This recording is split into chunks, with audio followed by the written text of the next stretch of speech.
उन्होंने मेरी आंटी से बात करी, क्योंकि उनकी तबीयत बहुत खराब चल रही थी और उनको कोई रिलीफ पहले नहीं मिल पा रहा था।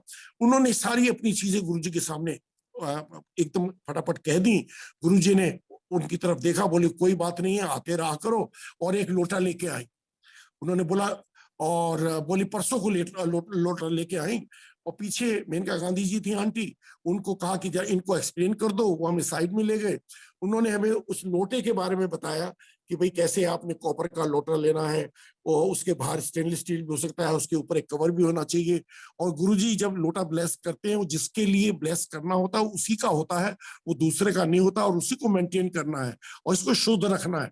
उन्होंने सारी चीजें बता दी कैसे करना है। उसमें पानी भर के रखना है, रात को सुबह उठ के जितना पी सकते हो पीना है, बाकी नहाने की बाल्टी में डाल के उससे यू टेक बाथ, और ये रेगुलर रूटीन आपने रखना है। तो ये बात उन्होंने बता दी। उसके बाद में हम फिर जब गुरुजी के पास में आए आज्ञा लेने, तो गुरुजी कहते हैं रुको बैठो। हमें बैठा लिया, और अनिल अग्रवाल अंकल हैं, आपने उनके सत्संग सुने होंगे, डॉक्टर हैं। उनको आवाज दी कि डॉक्टर अपना सत्संग कर। गुरुजी के चरणों में बैठ गए। वो अंकल हमारे बराबर में वो आ गए, एक दो संगत और भी आके साथ में बैठ गई, और वो अपना सत्संग कर रहे थे। वो सत्संग कर रहे थे और मेरे मन में ये ख्याल चल रहा था कि ये गुरुजी के चमचे हैं और गुरुजी इनसे अपनी बड़ाई करवा रहे हैं। तो वो एक, मैं उनकी बात सुन रहा था, एक कान से सुन रहा था, दूसरे से मेरे बाहर निकल रही थी। दूसरा मेरे मन में ख्याल ये आया कि मैं भी अग्रवाल हूं, और गुरुजी ये भी अग्रवाल हैं, डॉक्टर अनिल अग्रवाल। इनको इनको बोला गया कि सत्संग करो। तो वो बताना चाह रहे हैं कि यहाँ पे मेरे पास में देख, बनिए भी आते हैं, अग्रवाल भी आते हैं। एनीवे, उनका सत्संग हुआ। उसके बाद में उन्होंने एक और आंटी को बोला तू अपना सत्संग कर। उन आंटी ने सत्संग किया लोटे के बारे में, कैसे उनकी बेटी को सोराइसिस था पूरी बॉडी पे, और वो कैसे उस लोटे से ठीक हुआ। वो गुरुजी का अपना तरीका था। ये बात मैं इसलिए बता रहा हूं कि गुरुजी ने डायरेक्टली, गुरुजी कोई अपना उपदेश नहीं देते थे।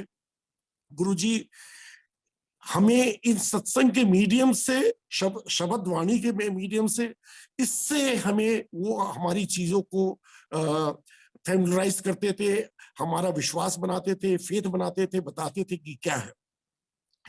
तो उस दिन उन्होंने हमारे साथ ये दोनों सत्संग करने के बाद में फिर बोले परसों नहीं कल ही आ जाएं।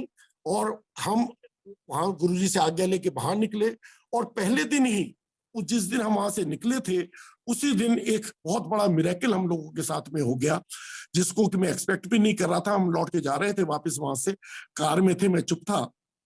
मेरी वाइफ को एक्चुअली स्टमक की बहुत प्रॉब्लम रहा करती थी, और ऑलमोस्ट एवरी ऑल्टरनेट डे और सो उसको इंजेक्शन लगवाने पड़ते थे, क्योंकि कोई मेडिसिन उसको हेल्प नहीं कर पा रही थी। कभी कभी उसकी इंटेस्टाइन में एडिशंस थे, और उसकी वजह से many time she had to take food, बिल्कुल लिक्विड फूड करके, मिक्सी में लिक्विडाइजर में चला के उसके बाद में उसे लेना पड़ता था, वरना उसको स्टमक एक बहुत होता था। उस दिन वहां लंगर भी किया था, वहां से निकले थे हम, जब कार में लौट रहे थे, काफी दूर आ गए थे। उसके बाद में वाइफ मुझसे पूछती कैसा लगा। मुझे वो अच्छा लगा था, बड़ी अच्छी फीलिंग हुई थी, लेकिन मुझे कुछ ये नहीं था मैं किसी भगवान के दर पे गया हूं। मैंने कहा अच्छा लगा। मैंने उससे पूछा तुम्हें कैसा लगा। तो शी से जस्ट ए मिनट। उसने पर्स खोला और उसमें से 2 कैप्सूल और एक इंजेक्शन बाहर निकाला। मुझे लगा कि इसके पेट में दर्द हो रहा है। मैंने कहा नर्सिंग होम चले। कहती नहीं मुझे दर्द नहीं है। एंड संगत जी मानिए नहीं, उस दिन गुरुजी के पास में हम जब वहां गए, वहां लंगर किया उसने, उसको वो दर्द नहीं था, पूरी रात दर्द नहीं हुआ। और हम इस तरह से गुरु जी के पास जाने लगे। पहले दिन क्या हुआ था, वो क्या मिरेकल था। जय गुरु जी। अगर आपको सत्संग अच्छा लगा हो तो जय गुरु जी कमेंट बॉक्स में ज़रूर लिखिएगा।